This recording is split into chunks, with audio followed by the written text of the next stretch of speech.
let me tell you how I didn't even realize that the last part of my video had no audio at all. Y'all, when I tell you, I will not let this stop me from re-recording as many times as I need to. This is my third recording for this one episode. So as I was editing, I realized the part about me talking from when my daughter was in the NICU to when I found out I was pregnant with my son. So my husband wanted to go and walk our dog since it's been some hours since my midwife had walked him. So he went, he walked Hershey, he took a shower because he didn't want to shower at the hospital, which was fine. And then that's when I started to have some feeling come back in my leg, and I'm calling the nurse and I was like, hey, get me to my baby. And they're like, well, don't you want to wait until tomorrow? Don't you want to sleep it off? I'm like, no, I can feel my legs.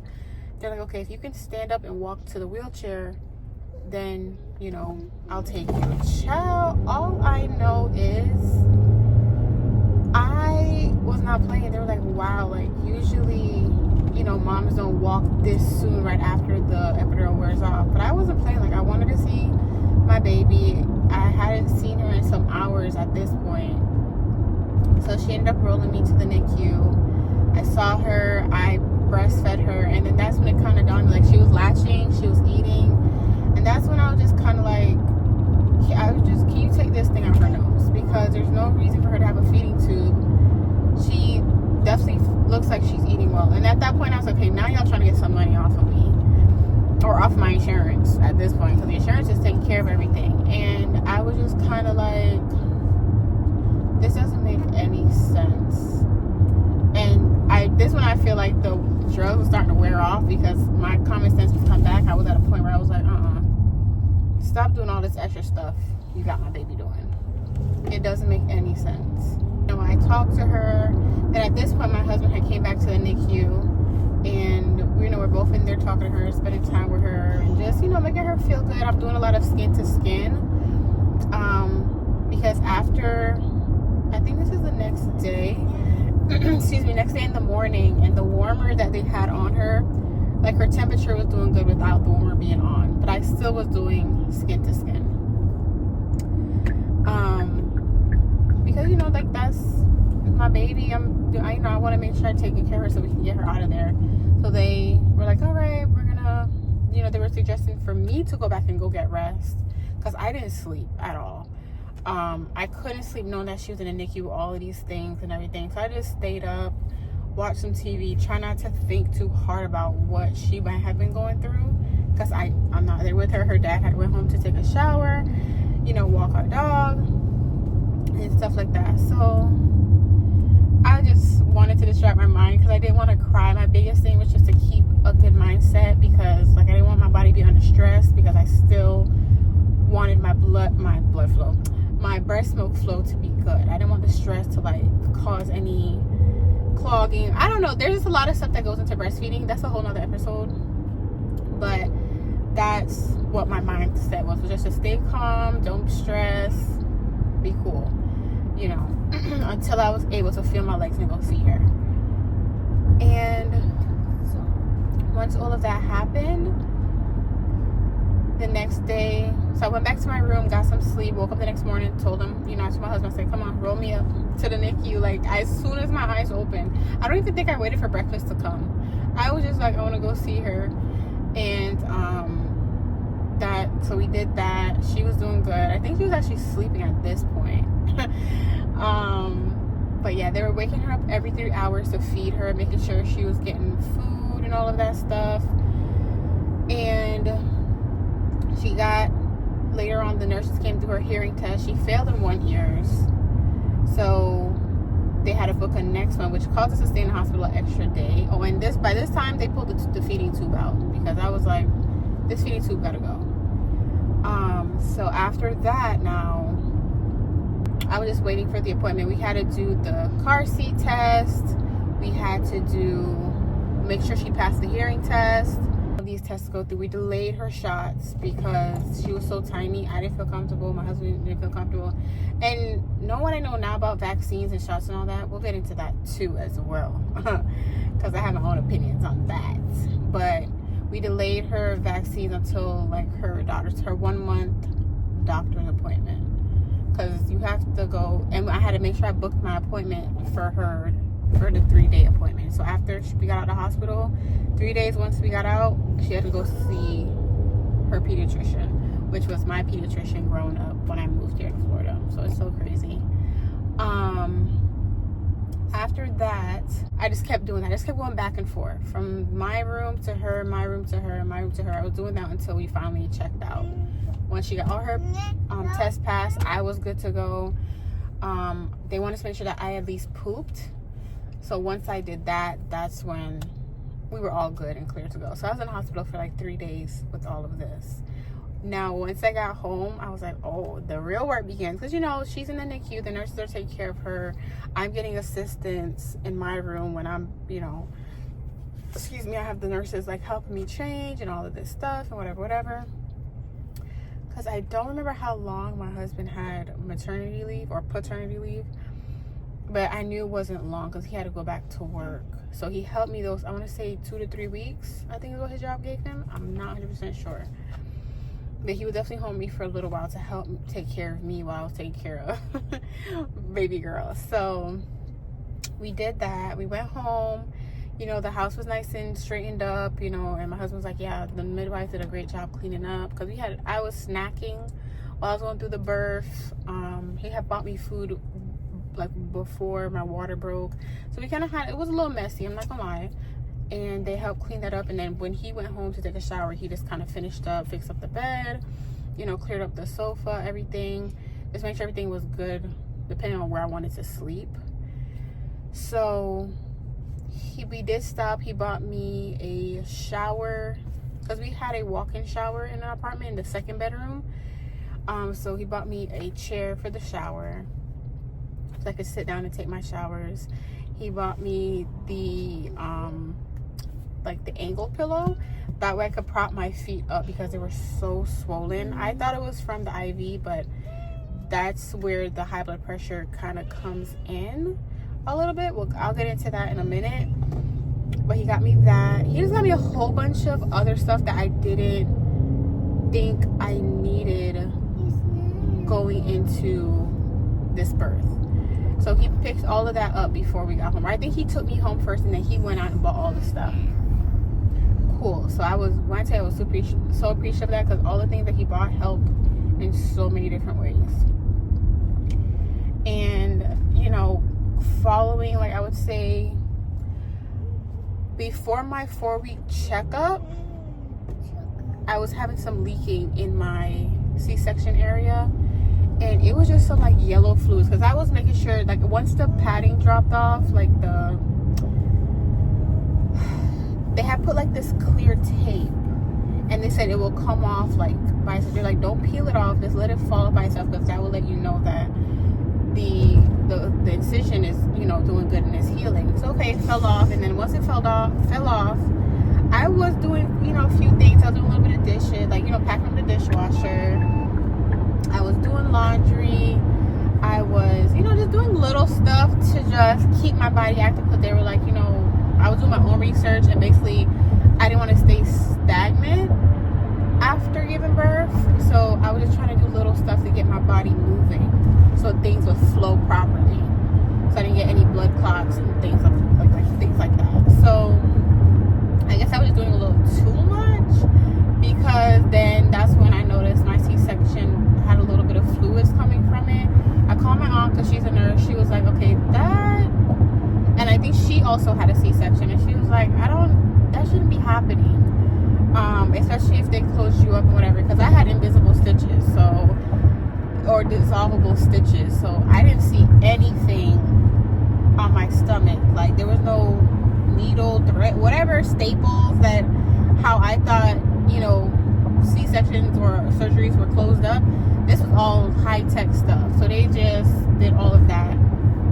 So I ended up going to the hospital, and they did was like, okay, yeah, it's opening up a little bit. They were like, whatever you're doing, take it down 10 notches and just focus on just feeding your daughter, and that's it. Like, so then I want to say babe had went out and bought like paper plates, plastic forks, like stuff like that. My mom and my grandma was helping with the food, like cooking and stuff, making big portions of meals and bringing it to our house. So I was just literally just popping that in the microwave and warming that up for us to eat, which, oh my God, bless them. So I'm telling you, I'm so grateful.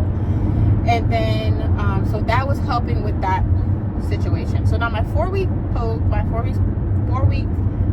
post pregnancy checkup comes, and they checking my pressure, they're checking like whatever they need to check. And they were like, you need to go to the hospital right now. They're like, we don't want to scare you, but please do not go home. Don't stop anywhere. Go straight to the hospital. They're like, your pressure is way too high. They were like, the fact that you're standing in front of us right now is crazy. Like, they were like, your pressure is so high, you can drop of a stroke right now. And I'm not gonna lie, that scared me. I was like, oh my God, so and I was the only one in the room. My husband was in the waiting room with my daughter, because at this time it's COVID again, so they weren't allowing too many people come in. But I didn't want to, thank God I didn't go by myself, because he the one that took me to the hospital. So we get to the hospital, they wire me up, have the little heart things all over me to monitor my heart. They check my pressure again, it's still high, and I don't even know what I ate that morning, to be quite honest with you. But it's not nothing that I could have ate that could have spiked it. It's just like an overall, like, things that could have been happening why my pressure has been so high. So yeah, we're in the hospital. I'm breastfeeding because I only brought enough formula to feed baby girl like maybe 3 times while we were out and about. Excuse me. And after that, I was out of bottles, and I was probably in the hospital for maybe like 5-6 hours while they're monitoring me and trying to get my blood pressure down. And once that had happened, my husband was like, okay, he went out and he got us something to eat, because I was, I tell you, I was hungry. Because like I said, 5 hours later, and I was like, we couldn't stop anywhere, we couldn't go anywhere. He went down to the cafeteria and got me something to eat. And he got some hints, because again, I'm breastfeeding, so baby girl was getting food from me. I was getting tired, but she was, thank God, sleeping. And we just had her out of the car seat, because I don't like when babies are in car seats for too long. I did research on that as well. So I was like, okay, we gotta, I'm holding her. I'm asking for pillows to prop her up so I could hold her on me so she's not in the car seat. My husband is holding her until I finally was able to get checked out and discharged. So they got the pressure down. They were like, these are the type of foods you need to eat. This is the exercise you need to. So at this point now they're telling me now I need to exercise and get my body moving and just try to lose the weight. Drink a lot of water. Excuse me. There was just a lot of a checklist that they were trying to do to make sure that I don't get that high again, because I know, like, they call high blood pressure a silent killer, and I'm so young, and my daughter needs me. So once that happens, now I'm doing that. Like, I'm gonna walk. I wake up, I feed her. I mean, and oh, mind you, real quick, the hospital's like, oh, you need to make sure you're feeding her every 3 hours. Y'all, why was I waking her up every 3 hours, changing her diaper, feeding her, just to come to find out? I'm skipping over a lot, but when I had my son, they were like, oh no, let the baby sleep until they get up and want to eat. And I was like, nobody didn't tell me that last year when your girl was sleep deprived, because she was a great sleeper. Like, I had to wake her up to feed her, change her, all this stuff that the hospital told me to do. And this is what I mean by, like, it's okay, like, you can listen to professionals, but get more than one opinion, okay? Because your girl was sleep deprived, and she could have been getting a lot of sleep if I wasn't setting my alarm every 3 hours to feed her and all that good stuff. And I also had like this scary SIDS paranoia of that as well. So, you know, doing the little finger check, doing the little poke check. Naturally, my body was like getting used to waking up every 3 hours, checking on her, making sure she was breathing, all this extra stuff. Oh my goodness. Anyways, okay. So I was waking her up every 3 hours, making sure she was good. So even though I was waking up every 3 hours, I still made sure I got up like around like every 3 hours. So once I got up at 12, I would make breakfast for me. He would already be at work, because this is at this time he went back to work. And you know, I would make me food, feed her, and then we go walking. And I'm walking for like 20 to 30 minutes. Coming in, doing homework, and at this point I went back to studying for my real estate license. So all of this is going on, and I'm doing my college as well, which is I'm going for digital marketing. So 2 completely different, you know, things that I'm learning. And what else was I doing? And at this point, I was trying to decide if I wanted to. I was also applying for back office positions at my job. So all of this is going on. I'm trying to stay cool-headed, because I have to keep in mind that my blood pressure is high, because I'm also monitoring it with the little wristlet thing that they gave. So at this point, I'm monitoring my blood pressure and just making sure that I don't do nothing stupid to spike it up, get a stroke, heart attack, none of that stuff.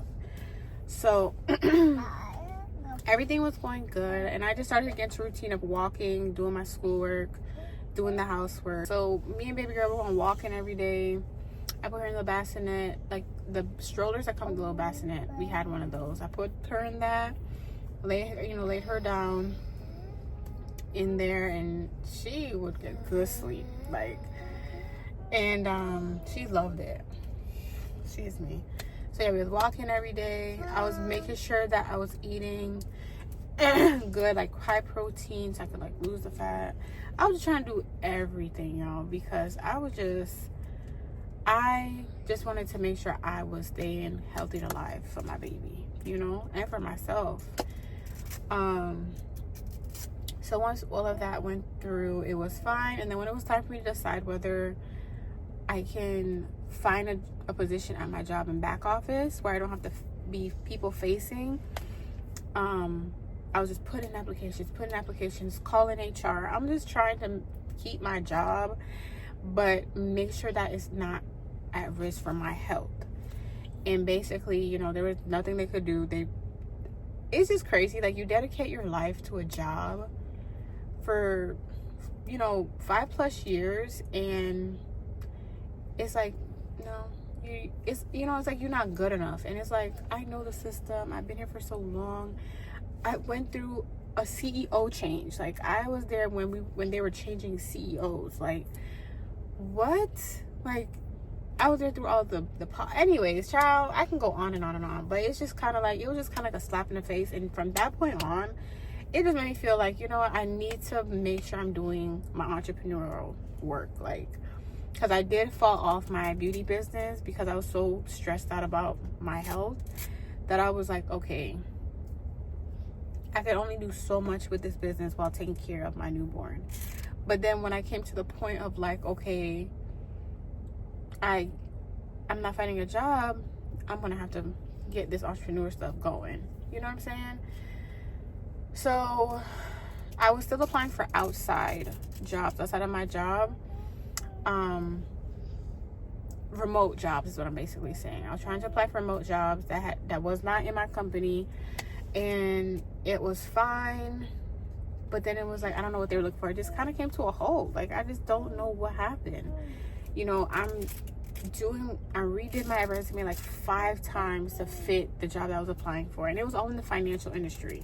That's where my knowledge and my expertise is in.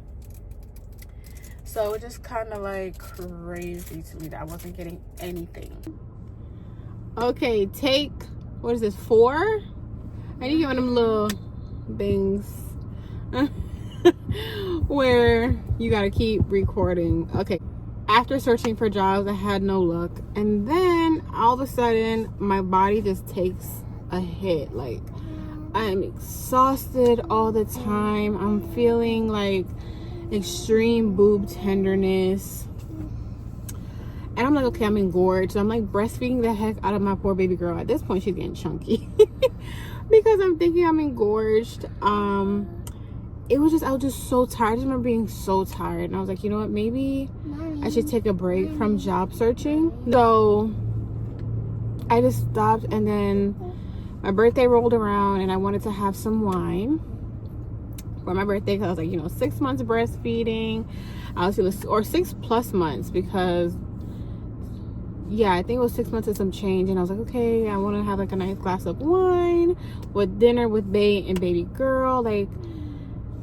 And then some just tells me, I bring it upon myself to take a pregnancy test. And I want to just put a disclaimer, like, I'm not getting my period because I am breastfeeding.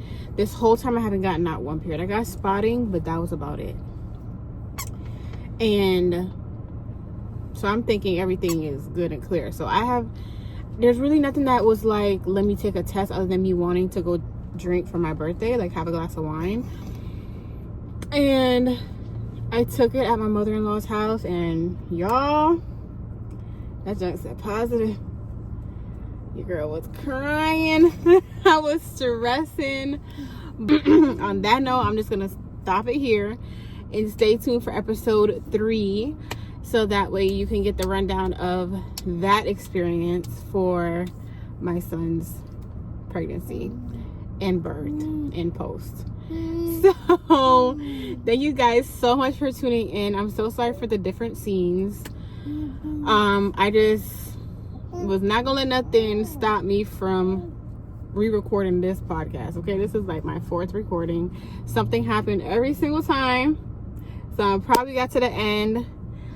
I did skip my post week last week recording, but I'm gonna get this edited and out to you guys so you can listen in on my pregnancy experience. And I will see you in the next episode. Don't forget to like, comment, subscribe, let me know what your experience was like. I'll see you in the next episode.